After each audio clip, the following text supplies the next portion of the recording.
किस देश के राजा ने महाकुंभ में लगाई आस्था की डुबकी और ये कौन से धर्म से ताल्लुक रखते हैं? आखिर ऐसी अटकलें क्यों लगाई जा रही है कि इस देश के राजा ने अपना धर्म छोड़ हिंदू धर्म अपना लिया है?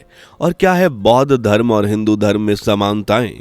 जानने के लिए वीडियो के आखिर तक बने रहें। चैनल से पहली बार जुड़े हैं तो सब्सक्राइब करना बिल्कुल भी ना भूलें। दोस्तों, ये तो हम सभी जानते हैं कि इस समय महाकुंभ देश दुनिया में अट्रैक्शन का केंद्र बना हुआ है। उससे जुड़ी हुई हर एक अपडेट कोई मिस नहीं करना चाहता। ऐसे में कई नई अपडेट सामने आई हैं, जहां भगवा चोला पहने हुए एक ऐसे व्यक्ति को देखा गया जो देखने में भारतीय नहीं लग रहा, लेकिन फिर भी योगी आदित्यनाथ के साथ बैठकर इस पूजा अर्चना को कर रहा है, मानो वह हिंदू धर्म का अनुयायी हो। लेकिन ये कौन है और योगी आदित्यनाथ के साथ उनके क्या संबंध हैं? जानने से पहले एक नजर हम आकर्षण का केंद्र बने महाकुंभ पर डाल लेते हैं। दोस्तों, आजकल सबसे ज्यादा जिस बात का जिक्र हो रहा है वो है 2025 का महाकुंभ, जिसको लेकर भारतीय ही नहीं बल्कि विदेशी भी उत्सुक हैं और महाकुंभ का हिस्सा बन रहे हैं। जो लोग उसका हिस्सा नहीं बन पा रहे हैं वो मीडिया और न्यूज चैनल से कनेक्ट होकर महाकुंभ की सारी अपडेट्स ले रहे हैं, क्योंकि महाकुंभ का मेला 12 साल में एक बार लगता है और इस बार ये मेला प्रयागराज की शोभा बढ़ा रहा है, जो करीब 144 साल बाद लगा है। यही वजह है जो इसे महाकुंभ कहा जा रहा है। देखा जाए तो ये दुनिया का सबसे बड़ा मेला होता है, जिसमें लाखों करोड़ों की संख्या में श्रद्धालु पहुंचते हैं। और इस मेले में इस बार राजनेता और विदेशी पर्यटकों ने बढ़ चढ़कर हिस्सा लिया है और इस बात का प्रमाण दिया है कि वह भी कहीं ना कहीं हिंदू धर्म यानी सनातन की गहराइयों को समझ चुके हैं और अब इसी कड़ी में विदेशी नेता भी शिरकत कर रहे हैं। दरअसल हम बात कर रहे हैं भूटान नरेश जिग्मे खेसर नामग्येल वांगचुक की, जो बौद्ध धर्म में आस्था रखते हैं। लेकिन महाकुंभ उन्हें देखकर कोई नहीं कह सकता कि उन्हें हिंदू या सनातन के बारे में कुछ नहीं पता, क्योंकि जिस तरह वह गंगा आरती से लेकर वहां मौजूद साधु संतों के दर्शन कर रहे हैं, उससे ऐसा प्रतीत हो रहा है कि वो कहीं ना कहीं सनातन धर्म में आस्था रखते हैं। यहाँ एक और बात बता दें कि बौद्ध धर्म में कुछ ऐसे लोग भी हैं जो हिंदू धर्म को बौद्ध धर्म से बिल्कुल अलग समझते हैं और उसका मजाक बनाने से भी पीछे नहीं हटते। लेकिन भूटान नरेश को देखकर हम यही कहेंगे कि सभी लोगों की सोच एक जैसी नहीं होती। जो लोग धर्म को लेकर अपनी अलग अलग राय देते हैं और अपने धर्म को सर्वोपरि बनाने के लिए दूसरे धर्म का निरादर करते हैं, उन लोगों के लिए भूटान नरेश जिग्मे खेसर नामग्येल वांगचुक का एक जीता जागता उदाहरण है, जिनकी नजर में कोई भी धर्म छोटा बड़ा नहीं, सभी धर्म सर्वोपरि हैं। खैर, वीडियो में आगे बढ़ते हैं और जानते हैं कि भूटान नरेश महाकुंभ में कैसे पहुंचे और यहां पहुंचकर उन्होंने क्या क्या किया। लेकिन उससे पहले वीडियो को लाइक शेयर करके चैनल को सब्सक्राइब और बेल आइकन को प्रेस कर लीजिए। महाकुंभ में देश विदेश से आए लोगों में मिडिल क्लास से लेकर करोड़पति तक शामिल हैं। ऐसे में भूटान के 5वें नरेश जिग्मे खेसर नामग्येल वांगचुक ने भी महाकुंभ में शिरकत की। बता दें कि इस मौके पर उनके साथ सीएम योगी आदित्यनाथ भी मौजूद रहे। दोनों ने साथ में ही संगम में डुबकी लगाकर गंगा मैया में स्नान कर अपनी आस्था और श्रद्धा का परिचय दिया। इस मौके पर भूटान नरेश ने सनातनी रंग पहन रखा था, यानी वह भगवा रंग के कुर्ते में नजर आए, जिसे देखकर पहली नजर में कोई ये नहीं कह सकता कि ये कोई विदेशी हैं।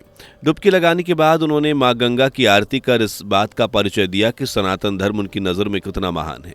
गंगा आरती के बाद भूटान नरेश मुख्यमंत्री योगी आदित्यनाथ के साथ अक्षय वट पहुंचे, जहां उन्होंने भगवान की पूजा अर्चना की और इसके बाद दोनों नेताओं ने डिजिटल महाकुंभ एक्सपीरियंस सेंटर का भी दौरा किया। लेकिन महाकुंभ से पहले उन्होंने किस शहर में पहला कदम रखा और किस तरह ये महाकुंभ पहुंचे, चलिए इसके बारे में बात कर लेते हैं। सबसे पहले भूटान नरेश नामग्येल वांगचुक ने भारत की राजधानी लखनऊ में कदम रखा, जहां मुख्यमंत्री योगी आदित्यनाथ ने उनकी गर्मजोशी से स्वागत किया। जिसके बाद मुख्यमंत्री योगी के साथ नामग्येल वांगचुक प्रयागराज पहुंचे और संगम में आस्था की डुबकी लगाई। इस वक्त भूटान नरेश और योगी आदित्यनाथ की खूबसूरत तस्वीर सोशल मीडिया पर खूब वायरल हो रही है।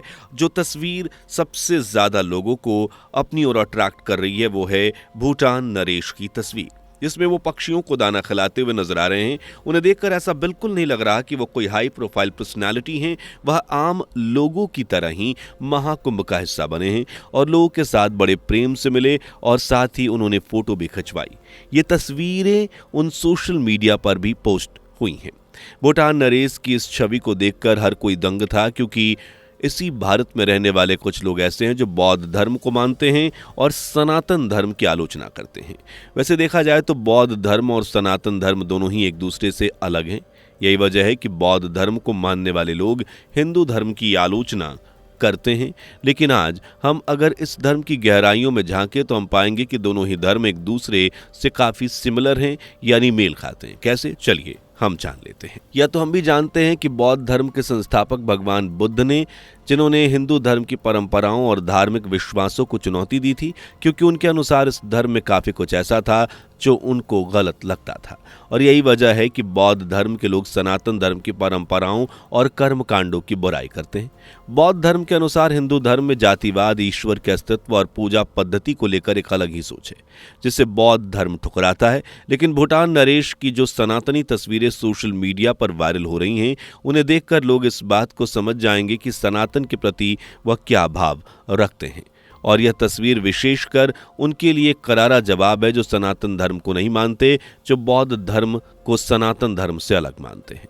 चलिए अब उन पहलुओं को भी समझ लेते हैं जिनके मुताबिक हिंदू धर्म और बौद्ध धर्म समान है। सबसे पहले आपको बता दें कि बौद्ध धर्म दुनिया का चौथा सबसे बड़ा धर्म है। दुनिया में लगभग 520 मिलियन लोग बौद्ध धर्म का पालन करते हैं, जो वैश्विक आबादी का लगभग 7% है।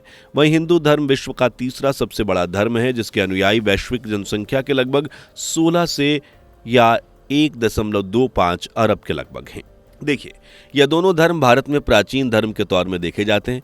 यह बात अलग है कि दोनों ही धर्मों में कहीं ना कहीं कुछ विभिन्नताएं भी सामने आई हैं, लेकिन वहीं दूसरी तरफ देखा जाए तो इनमें कुछ गहरी समानताएं भी हैं। और इन्हीं समानताओं को समझना हमारे लिए धार्मिक दृष्टिकोण से नहीं बल्कि सांस्कृतिक और ऐतिहासिक दृष्टिकोण से भी बहुत जरूरी है। दोस्तों, इस बात में कोई दो राय नहीं है कि दोनों ही धर्म, चाहे वो हिंदू हों या बौद्ध, यह एक ही मकसद है, और वो है आध्यात्मिक उन्नति और संसार के दुखों से मुक्ति, जिसे बौद्ध धर्म में मुक्ति और दूसरी तरफ हिंदू धर्म में मोक्ष का नाम दिया गया है, जो जन्म और मृत्यु के चक्र से मुक्ति दिलाता है। ठीक उसी तरह बौद्ध धर्म में इसे निर्वाण का नाम दिया गया है, जो संसार की सभी तकलीफों से छुटकारा पाने का मार्ग है। दोनों ही धर्म इस बात पर जोर देते हैं कि इंसान को सांसारिक भोगों से ऊपर उठकर आत्मज्ञान की प्राप्ति करनी चाहिए। वहीं सिमिलैरिटी की बात चल रही है तो दोनों धर्म एक सिद्धांत और सर्वोपरि मानते हैं, और वो है पुनर्जन्म का सिद्धांत। जिस तरह हिंदू धर्म के अनुसार इंसान अच्छे और बुरे कर्म के आधार पर पुनर्जन्म पाता है, ठीक उसी तरह से बौद्ध धर्म में भी इसी सिद्धांत पर जोर दिया गया है। जहां बौद्ध धर्म में इसे संसार चक्र नाम दिया गया है, जहां एक व्यक्ति का जन्म पिछले कर्म पर निर्धारित होता है। इसीलिए अपने कर्मों को सुधारने का प्रयास करना चाहिए, जिससे आपका अलग जीवन आरामदायक हो। इसके अलावा दोनों धर्म में मेडिटेशन पर जोर दिया गया है। हिंदू धर्म से ध्यान और बौद्ध धर्म से मानसिक शांति का दर्जा देते हैं। दोनों धर्मों में ध्यान का उद्देश्य आत्मज्ञान और आत्मविकास की दिशा में आगे बढ़ना है। बौद्ध धर्म में पाप का कोई कॉन्सेप्ट नहीं है, जबकि हिंदू धर्म में जानबूझकर किए गए पापों का भुगतान कर्म फल के माध्यम से किया जाता है। जिस तरह बौद्ध और हिंदू धर्म में समानताएं हैं, इस तरह कुछ विभिन्नताएं भी देखने को मिलती हैं। जिस तरह हिंदू धर्म में ईश्वर की भक्ति पर जोर दिया गया, वहीं बौद्ध धर्म में ईश्वर की पूजा का अभाव है। लेकिन फिर भी दोनों धर्मों में जीवन, सत्य और मोक्ष की ओर बढ़ने का सिद्धांत बताया गया है।